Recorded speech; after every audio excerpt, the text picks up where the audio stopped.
Hello, and thank you for tuning into another edition of The Heart of West Virginia. I'm your host, Hoppy Kercheval, and today we'll talk about robotic heart surgery with Dr. Lawrence Way, WVU medicine specialist in cardiothoracic and thoracic surgery. Doctor, welcome. Good to have you here. Thank you. It's good to be here.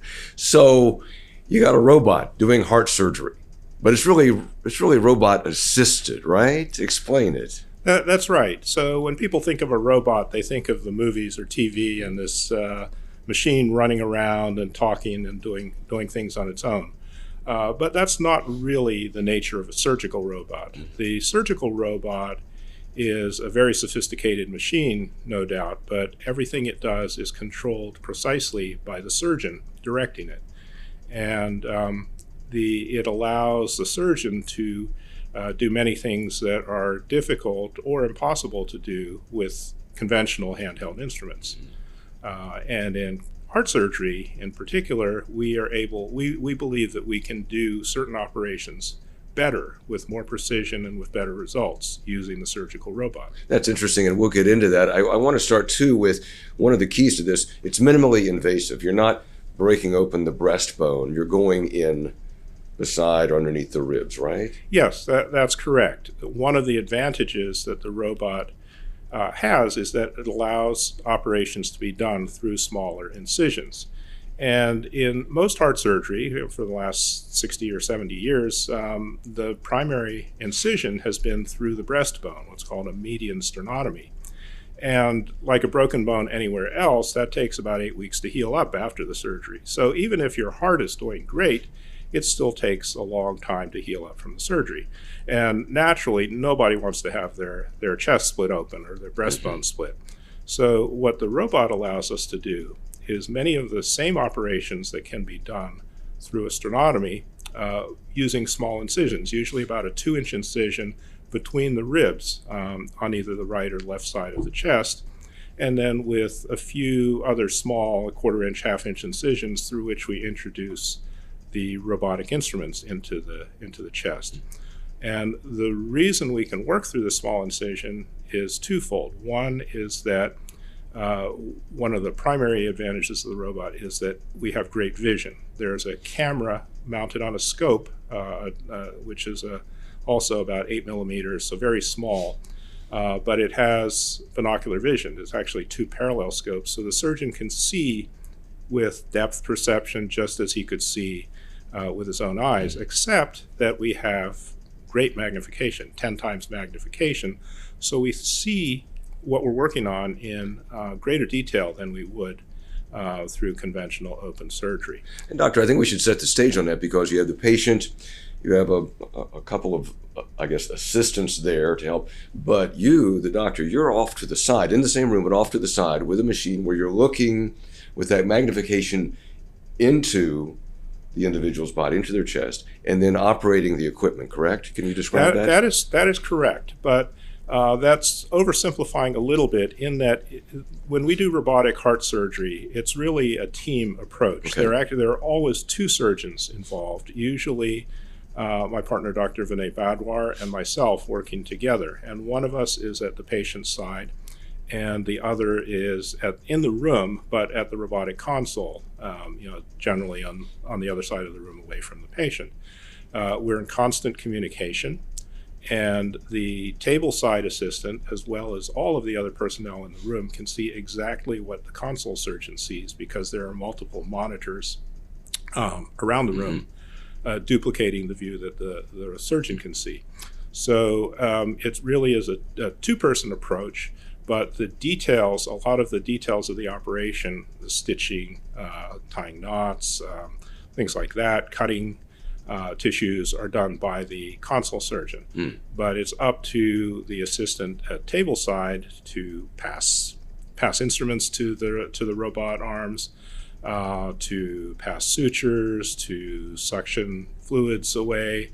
So it's very much a team approach. It's a 2-person approach to surgery, which we feel makes it better because the robot has, interestingly, 3 arms. You can control alternatively 2 different arms with your right hand, and the tableside assistant has 2 hands. So you really have 5 5 hands available to work on the patient, which is a great advantage.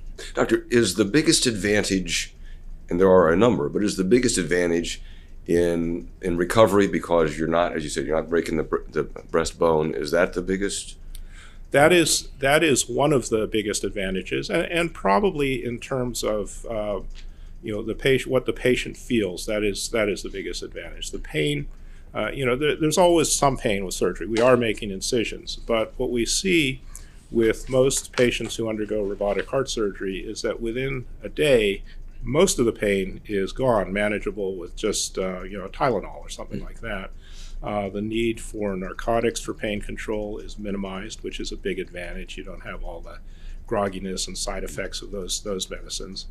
And also, because there's less pain and because you don't have that incision in the sternum, patients are up walking, often the day of surgery. And the faster you get mobilized after an operation, the faster you recover. The more you lie in bed, the weaker you get. Mm-hmm. So that's a big advantage. So yes, I would say the biggest advantage of the robot to the patient is a quicker recovery. Doctor, it's often analogous to a video game, although much, much more sophisticated, but you literally are using hand controls and your fingers to move the robotic arms and do the procedures, correct? Yes, that is correct. It's like the world's coolest video game.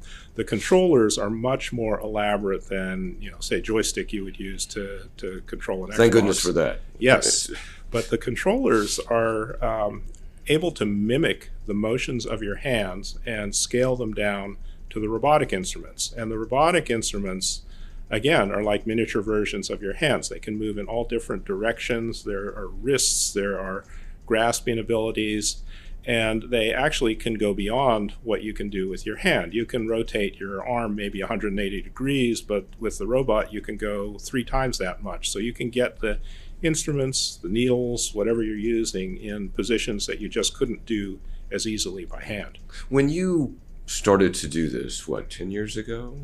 A little more than 10 years ago, yes. 2 things I want to touch on here. One is you don't just go in and do it one day. I mean, there must be extensive training that you go through, number one. And the second part of that is, at what point when you got into this did you realize how much more effective you could be with the technology? So you're absolutely right. This is not something that you just jump into. Using the robot doesn't make you, instantly into a good surgeon, or even somebody who's competent with the robotics. It's a technology that requires a lot of training to learn, a lot of practice. Like anything else, repetition is important to develop skill. And so initially we took courses to learn the mechanics and the operation of the robot instruments.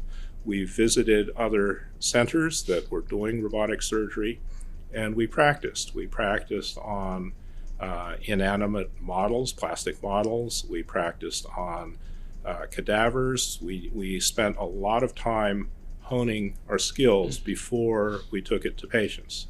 And by going through that process, we got through most of the learning curve before we ever touched a patient. So when we got to doing cases, we found that there was a very quick ramp up in our ability to do more and more complex cases.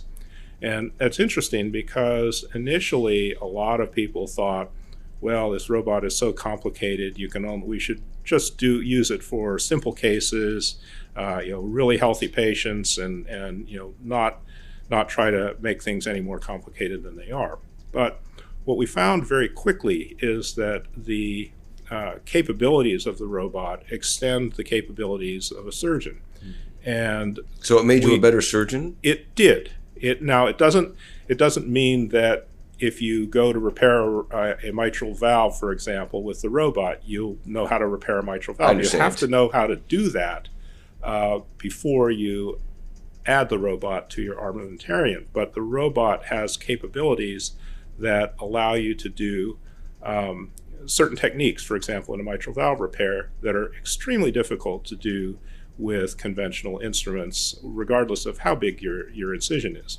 The visualization that you get with the robotic camera is several times better than we get even with magnifying loops that we wear routinely for open cases.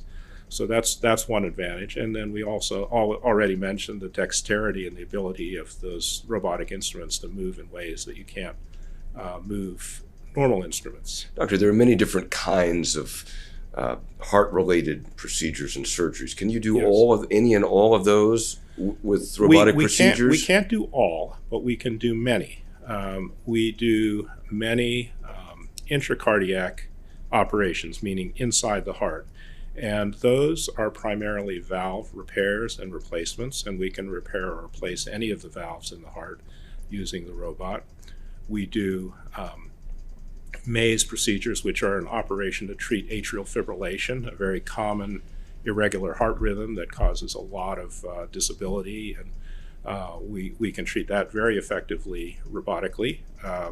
We can treat other things, for example, holes in the heart, congenital holes in the heart, cardiac tumors, and a few other assorted problems. We can also do coronary artery bypass operations, certain coronary bypass operations robotically.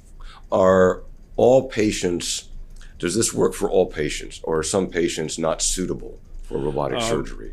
Like anything, nothing is suited to everybody, and that holds for robotic surgery as well. We do very careful screening of our patients before we go down the path of robotics, and we need to make sure that their anatomy, both inside the chest and of all the blood vessels, is suitable for a robotic approach. One of the differences between robotic surgery and conventional open surgery is that in conventional open surgery with a large incision, we're able to do all the connections to the heart-lung machine, all the tubing that we need, all the plumbing directly to the heart. Whereas working with the robot through a 2-inch incision, say, there's no room. I mean, the two lines to hook up to the heart-lung machine would take up our whole incision.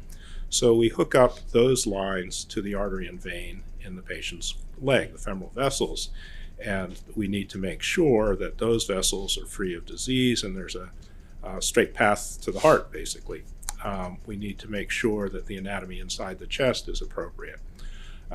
So certain patients are not necessarily candidates for robotic surgery, but most are. What we found is that there are very few patients who we have to turn down for robotic surgery. Doctor, do you have to tell me about your bedside manner with patients when you're talking about the procedure?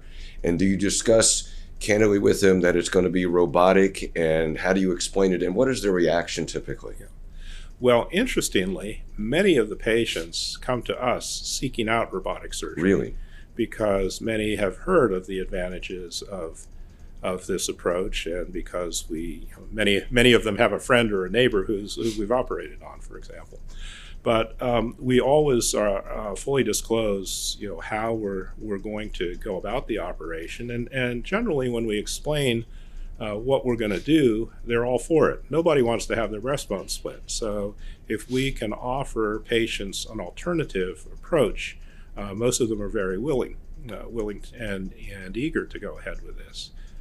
I've had one or two patients I can remember who, after having had this discussion, saying, "No, I don't want the robot. I want it the old-fashioned way." But I could tell you that's probably one or two out of 1,000 maybe. I would imagine that when you say the incision is a small incision, you'll be on your feet in a day. You can get back to work sooner. You can drive sooner. Those are important. Those are important aspects for recovery for a patient. Correct. Those are all great advantages that patients really are happy to have with robotic surgery. And I think the overall, it's the quicker recovery and less pain that are the two most attractive things. From the surgeon standpoint, from our standpoint, we like the robot because we can feel we can do a better job, really, while still allowing the patients the advantages of a quicker recovery and less pain. What has motivated you as a surgeon to go deeper into this field and utilize the latest technology?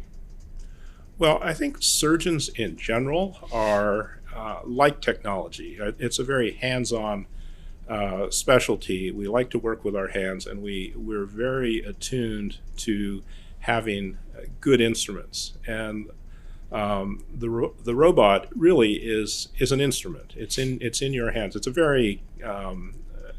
very sophisticated instrument, but at the end of the day, it is an instrument. And I just like having the best possible tools available to use. And I have come to appreciate the advantages of doing operations robotically compared to other ways. Now, I still do a lot of open surgery.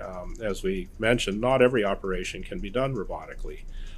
But as time goes on, we have expanded the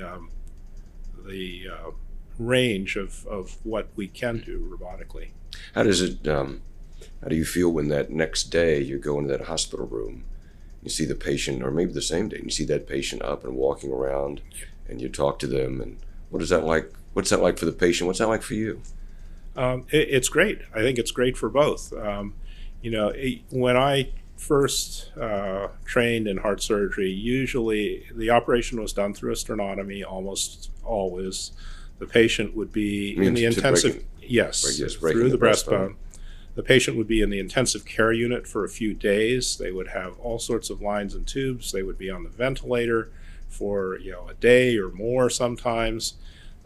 Nowadays, in combination with the robot and improved other techniques, we usually take the breathing tube out of the patient in the operating room, so they wake up never remembering that they had it in. And that, for patients who have a breathing tube in and wake up with it in, that's the most uncomfortable part of an operation for many patients. So we can eliminate that often, not just because of the robot, but the robot certainly facilitates that. We are able to get people up out of bed quicker, and they're much happier in general because of the pace of the recovery. They're able to get back to driving usually 3 or 4 weeks after the operation.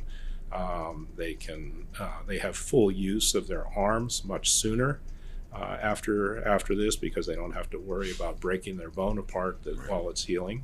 So patients are very happy, and if patients are happy, doctors are happy. Is there a day in the future, doctor, where, all due respect, we don't need you in there? The robot, where there will be an AI-generated program for the robot that will do the surgery on its own? That's a great question, and I think everybody these days, everybody is worried that they're going to be replaced by an AI, even a heart-driven computer, right? Even potentially a heart surgeon. But I don't see that day coming anytime soon. I think I actually see great advantages of AI in assisting the surgeon, but I think the final decisions on what to do, when to do it, what technique to use, will be still the purview of somebody with training and experience to do it. Now, I could be wrong. You never know. I mean, if you watch a lot of science fiction, robots are getting smarter all the time, and they are in real life too. But I think that while there are certainly some assistive technologies that could be adapted to the current robot, I don't see a fully autonomous robot doing surgery. Yeah. I think you'll be around for a while. I hope so. Dr. Way, thank you very much. Fascinating. And thank you for watching this edition of The Heart of West Virginia. If you'd like more information, go to wvumedicine.org. For our producer, Chad Plauché Atkins, I'm Hoppy Kercheval, and thanks for watching.